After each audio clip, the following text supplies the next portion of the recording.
morning everyone or magandang umaga sa inyong lahat. So ngayon, nandito ako sa Boulevard kasi maganda dito magstay early in the morning kasi hindi na masyadong mainit itong sikap ng araw because the other day is nagulan. So ang i-share ko sa inyo ngayon is yung matutuwa tayo dahil yung last night iniimbita ako ng isa sa mga athlete ko dati. 하늘이 아주 파래 나의 앞에 있는 네 모습도 눈부시기만 해 세상은 따뜻해 나의 곁에 있는 너로 변하지 않는 네 모습으로 난 늘 행복해 우리 같이 한 시간들 때론 힘든 적도 있어 그래도 우린 늘 웃어주고 이해했잖아 때론 오해하고 서로 미워한 적도 있지만 Nakagraduate na siya bilang isang nurse. Then yung kapatid naman niya is naging isang pilot for the private plane, yung maliit lang airplane. So pangarap din niyang maging commercial captain or commercial pilot for the future. At saka yung isa naman athlete ko is gusto niya siguro yung pangarap din niya maging isang doktor. So dito ako ngayon sa area ng Boulevard, although na-start na mag-init, saka maraming mga fishermen nandun sa harap ko. Yan ang mga fishermen kasi this area is napaka-maraming mga isda. So yun, iniikutan nila, although malayo ako, pero iniikutan nila yung parang duot para makahuli sila ng isda. So supposed to be this area is parang anong tawag yun, yung lagyan ng isla sa harap. Kaya hindi pumapayag yung mga ibang mga tao dito sa aming lugar kasi mawala yung yung nature. So maglakad ako ng konti or just do a little walking and maglakad dito for this morning kasi kaunti lang yung mga tao dito naglalakad.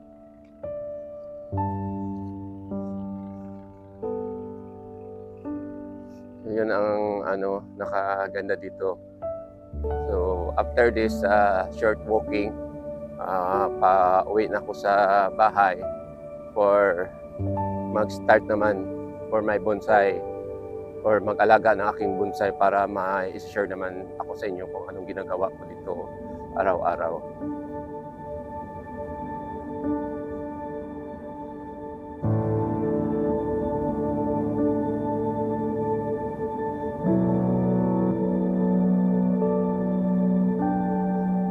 Try to make my video short kasi pag mahaba mahirapan din ako sa pag-edit ng video ko.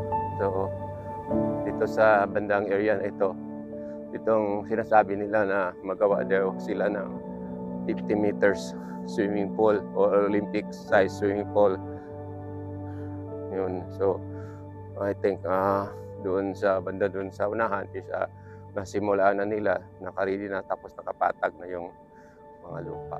Tapos na ako sa paglalakad.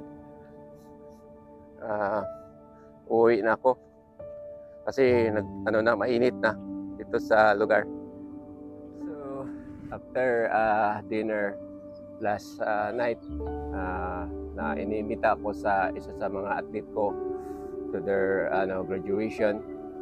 So nakapunta ako sa mamahalin na mga anong tawag yun, yung parang ba yun, basta nakapasok ako doon, tapos ang ganda. So first time ko pa naka-attend ng ganun. So anyway, after that then and also after a short walk in the Boulevard, so sabi ko sa inyo na balik na ako sa aking bonsai material today's Monday. Ito na naman ang isi-share ko sa inyo. Supposed to be, isi-share ko sana ito during time na mga hinog na ng mga bunga with this wild lemon. Kaya lang, napansin ko kahapon because hindi ako nagdidilig ng halaman kahapon or ng bonsai kahapon, maraming mga laglag na mga bunga. Yan, oh. So sayang, pero may naiwan pa naman, pero dili na kayo as daghan yung mga bunga. Yun ang hinihintay ko, yung naiwan na bunga itong aking wild lemon, kasi maganda itong tignan pag ma-mature dito mga bunga tapos mahihinog na ito. Ito ang paikot ng aking wild lemon. Hindi siya maganda pag tignan sa malapit, pero sa malayo maganda siya. So yun ang iti-trim ko. Tatanggalin ko yung unusual or unusual, yung dili dapat nga sanga ilagay o ilagay patubuon ba, magkaingon-ingon man ni akong Tagalog. So balik na ako, tapos magsimula na ako magupit. Simple lang ito share ko, tapos ito lang for sa ngayon, kasi pag i-apel ako tong iba mga dugayan na ta, or lalo nang humaba yung video ko.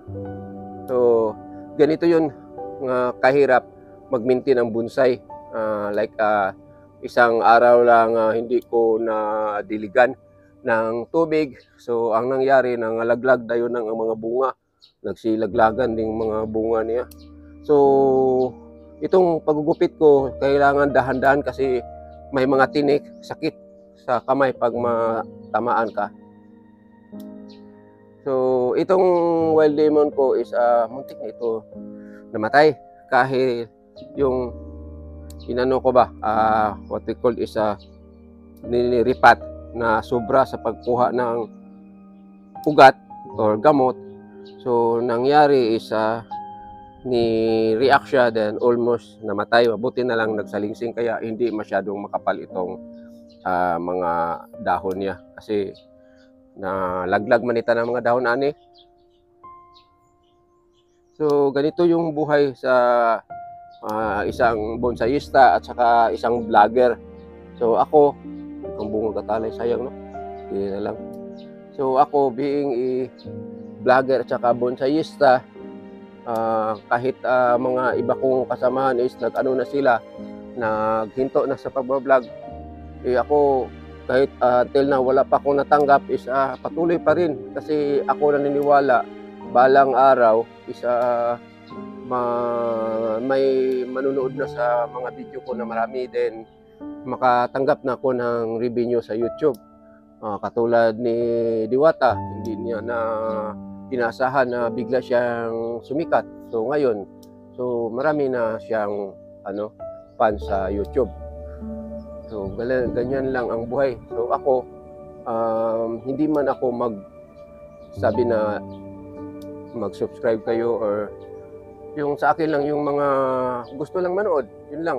Kasi pag magsabi ko mag-subscribe kayo sa ako yung YouTube channel, tapos hindi naman maganda itong mga content ko, yung parang dili patsada pagkabuhat na ko, is on natural lang. So maulawan punta palamit tag panghinambog, mangyayabang tayo sa video natin tapos pangit pala. So yun lang sa akin, sa may maawa lang manonood sa video ko, lalo na sa advertisement na hindi nila i-escape, panoorin nila. Yun, nakatatutulong yan sa aking pag-vlog, kasi sa advertisement ako umaasa na magkaroon ng malaking kaunti na revenue. So asa ngayon, I'm 3 years on vlogging na, wala pa rin akong natatanggap. So luoy kayo no. Tapos nasira na yung stand ng camera ko, yung sa cellphone, yung monopod ko. So ang ginamit ko na lang, yun na lang Musa Mini MX, yung may murang yung may motor. May mga ibang sanga dito nga hindi ko pinutol kahit wala na siya sa lugar, kasi may mga bunga, sayang. So just hope na matuloy itong mga bunga. Tapos pag matuloy ito, bibidyoan ko, share ko sa inyo, kasi para sa akin parang maging maganda ito pag matuloy itong mga bunga. So tapos na ako nagupit, so dali lang, kasi pag magkuha pa ako glahin dito, pagkuha pa ako ng ibang materials na isi-share ko sa inyo, gugupitan ko, lalo nang humaba itong video ko. So ito nang sa diri. Uy, nay bunga. So sayang no, dapat putulin ito kasi wala sa lugar. Pero may bulaklak siya, so sayang. So pabayaan na lang. So for this morning, ito lang muna masishare ko sa inyo itong aking twin trunk na what we call limoncito or wild lemon. So just sharing lang po. Kasi as I said na itong pagbubonsai, hindi natin masabing madali lang. It's mahirap, ang daming dadaanan natin bago tayo makabuo ng isang bonsai. So for this morning, ito lang masishare ko sa inyo. Maraming salamat sa panonood. God bless you all. Have a nice morning. Help you. Bye-bye.